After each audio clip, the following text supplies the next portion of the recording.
didn't do it. Well, that's what I said. I said, this is not right. How dare you accuse my husband of such a thing? Against nature.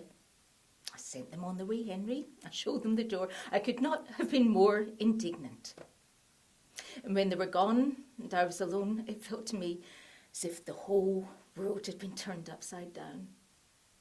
And I looked around and I saw just how dirty this room was. Filthy, in fact.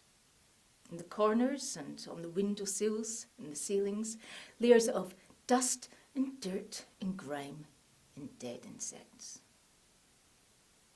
Years of neglect, Henry. How did we let it come to this? So, I began to clean it. And it was as I was cleaning that I moved the wardrobe and it tilted slightly and something fell from the top and landed at my feet. A leather satchel. Quite old, quite worn, good quality leather.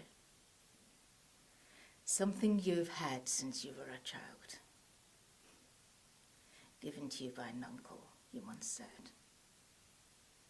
And inside, there's a collection of photographs of young children. Boys, mainly, naked. Some involved in sexual acts with adults. Some clearly frightened, clearly distressed. And among the photographs,